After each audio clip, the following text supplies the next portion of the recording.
Again, he was our enemy.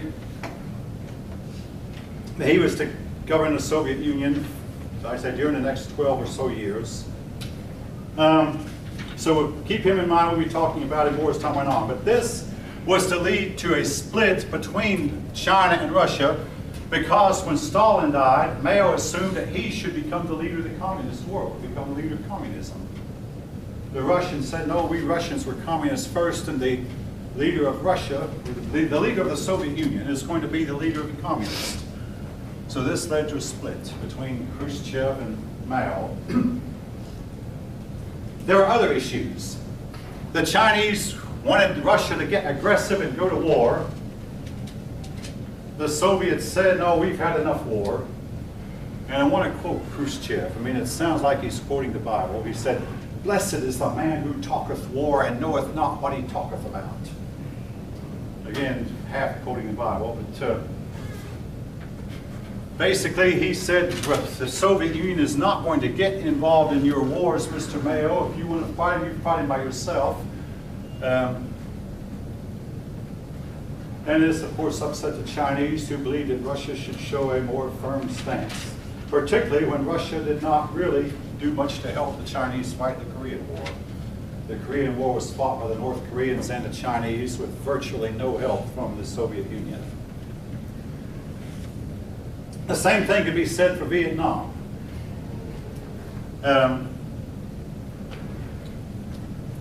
At the time, if you look on the old maps, the word Vietnam does not appear on them. Instead, they call this territory French Indochina.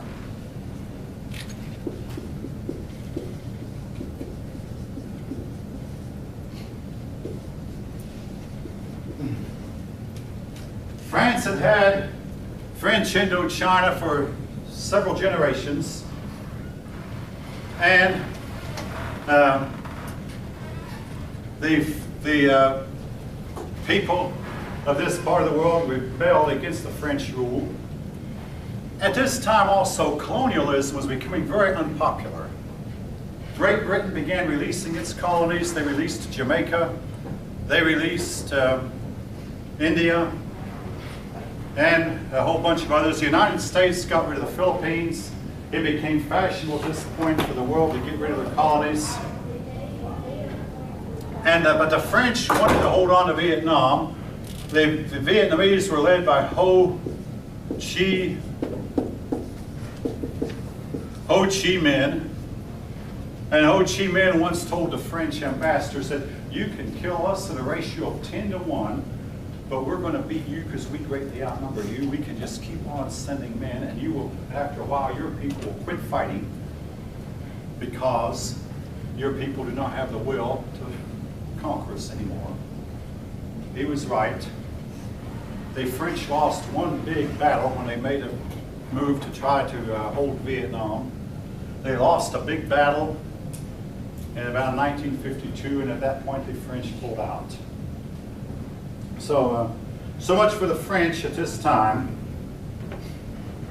And Vietnam was then destined to go communist. The United States moved in and tried to divide Vietnam into North and South, and temporarily they did divide it into North and South. But Vietnam was not quite like Korea. South Korea did not want to go communist, but in the case of the Vietnamese, half of the Vietnamese in the South really wanted to go communist. So keep Vietnam in mind. We're going to get back to it. Obviously, I think most of you know the United States wound up getting involved and getting involved heavily, and wound up losing what amounted to our first war. All right, so much for Asia for now. Now we're going to go back, like we did in World War II, we're going to go back and forth between Asia and Europe, Asia and Europe. But for now, we go back to Europe. I think all of you have seen this. Most of you have turned your papers in. Oh yes, while I'm on the subject of papers,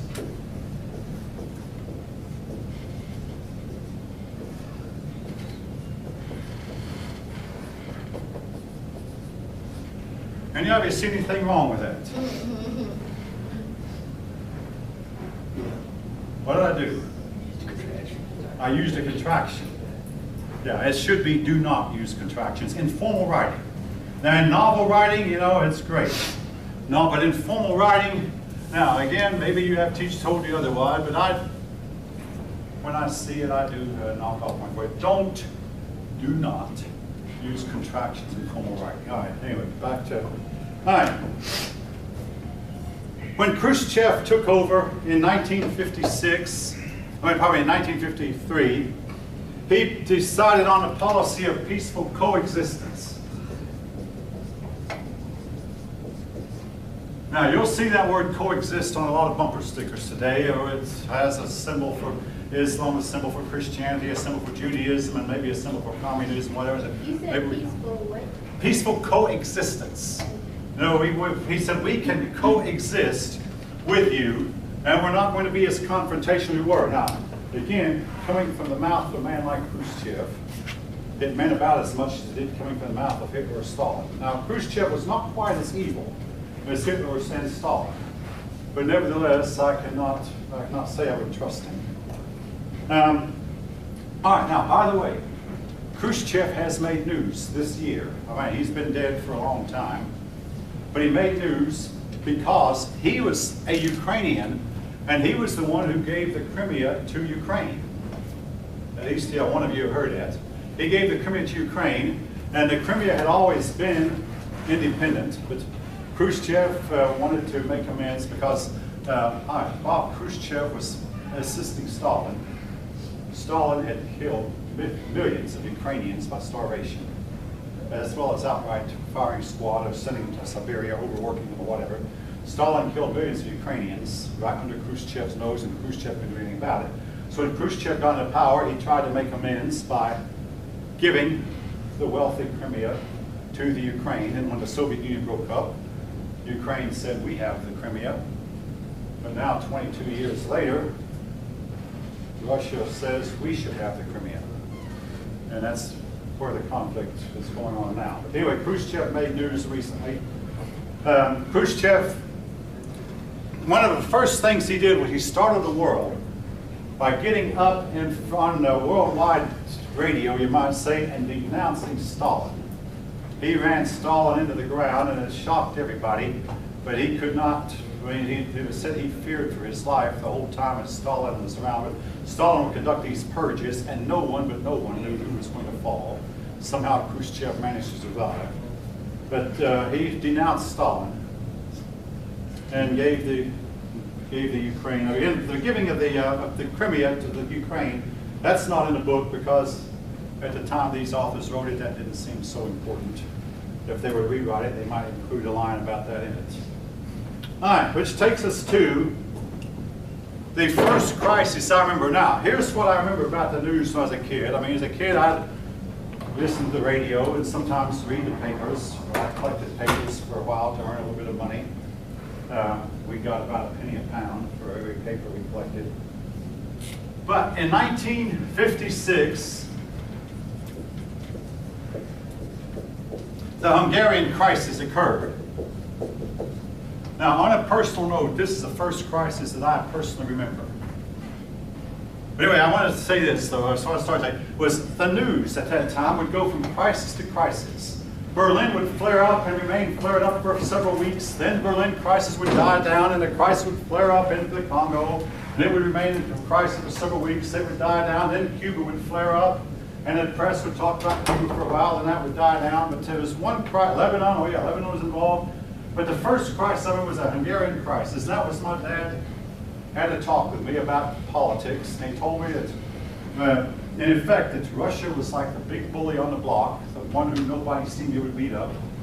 And my dad actually believed that the United States could not whip Russia, that Russia had 3 times as many planes as we did, twice as many tanks as we did, several times more missiles than we did, and twice as many men as we did. But later in my dad's life, he changed his mind. He realized that most of those airplanes did not work very well. I'm talking about Soviet planes. Most of their tanks were very poorly constructed, and most of their submarines were in extremely bad shape, the type that the Americans would have scrapped. But they outnumbered us, and as for their men, they were trained to just be blindly following orders, and most of them, unlike American boys, did not know how to work on cars or radios, whereas American boys had learned how to fix televisions in those days. And work on cars and work on repair lawnmowers, things like that. Soviet boys didn't do any of that. So essentially, we used to wonder, since the Soviet Union is so much stronger than we, why don't they come and take over? I'll tell you why they didn't. It was bluff. They knew who would win. If they'd actually gone to war, they would have lost. We didn't know that, and they didn't know it. So they bluffed us into thinking they were the stronger and mightier, and we believed it. But they didn't dare go to war because they knew they couldn't win. Now, I'm not saying that doesn't apply to 2014 now. That's the difference. What's that? I think it does. You think it does? Okay. Well, their economy is in shambles. They're still a second-rate power. It's still a basket case. Still a basket case. Yeah. Okay. Excellent. Excellent. Anybody else have any opinions about that? Like I say, we would discuss when I was in school. We later found, well, for instance, Howard Hughes pulled up his sunken Russian submarine. And we found out, hey, this stuff is screwed. And then one day, a Soviet pilot flew into Japan and landed in the Japanese airport and said, I want to defect. The Russians said, give us back our plane and our pilot. The Japanese said, oh, we'll give you back your plane, all right. They gave back their plane after they'd gone through it inch by inch and said, hey, this aircraft is crewed. They told the United States everything they found because we were their buddies. We found out all about the plane. As the pilot, we never did give him back, or the Japanese never gave him back. He stayed in exile the rest of his life. But we learned that their equipment was really lagging far behind us the whole time.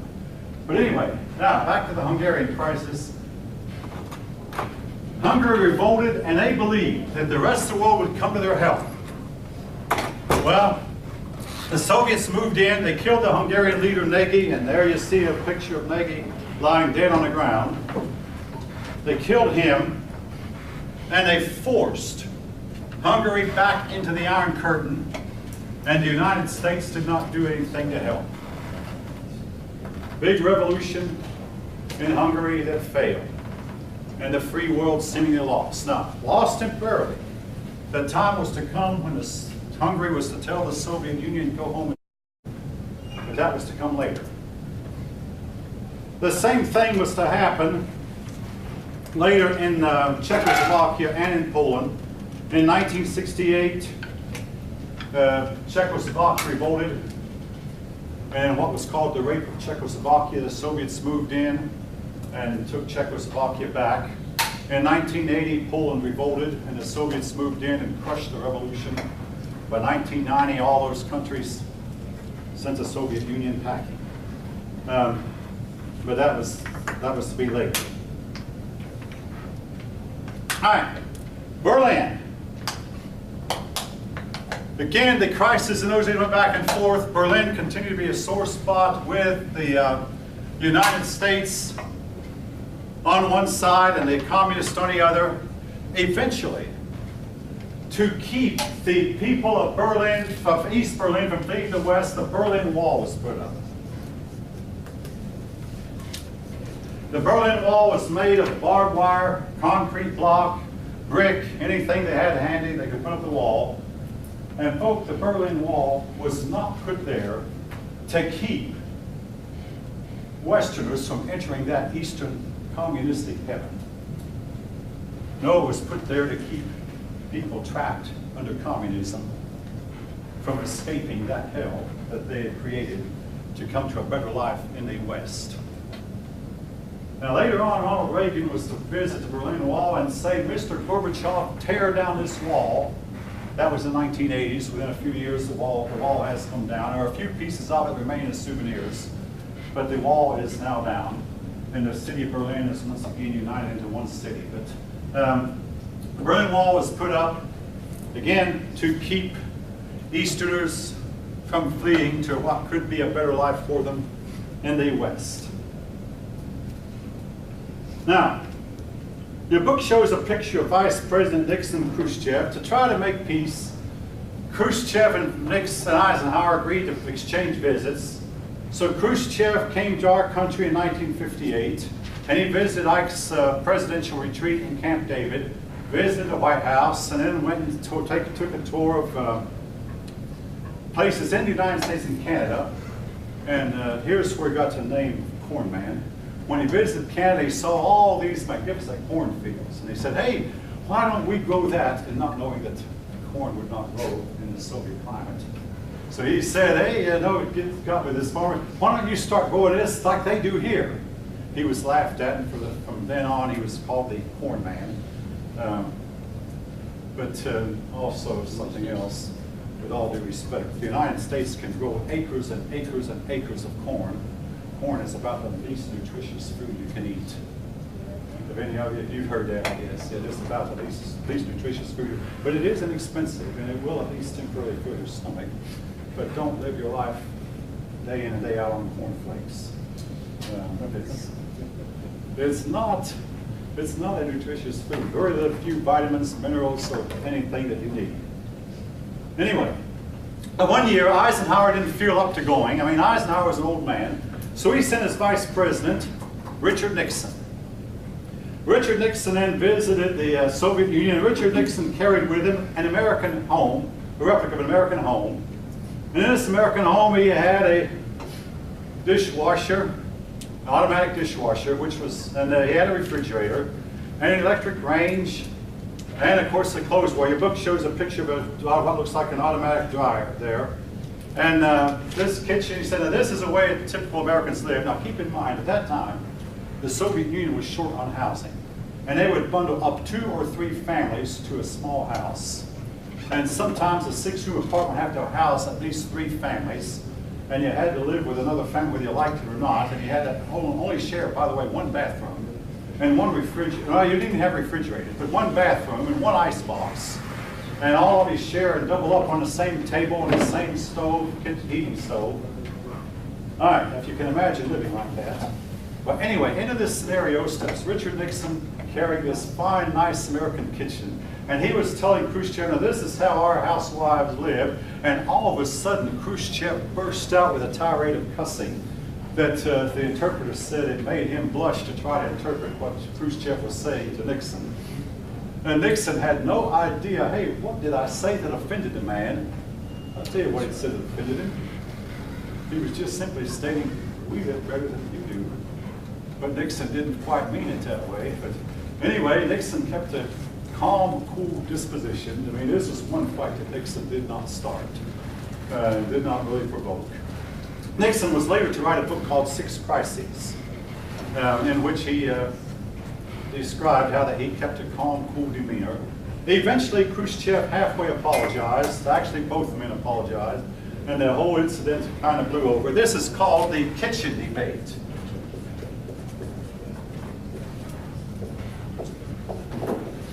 Now, Khrushchev came across to Americans having a fiery temper.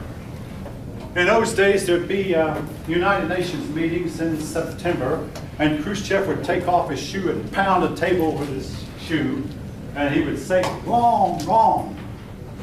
Well, hey, if there's no God, who's to say what's right or wrong? But he would shout out wrong. And he'd look at the TV camera and point his finger. Basically, he looked like to the American, point his finger at the American and said, we'll bury you.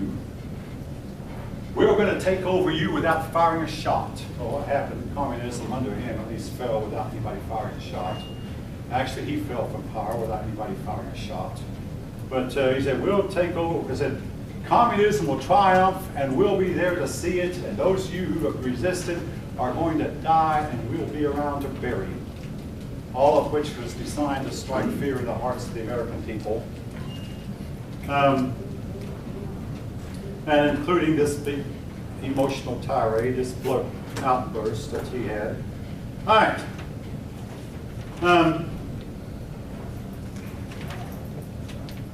Next time I'll start with the Cuban Missile Crisis, which was as close as we ever came to war with the Soviet Union.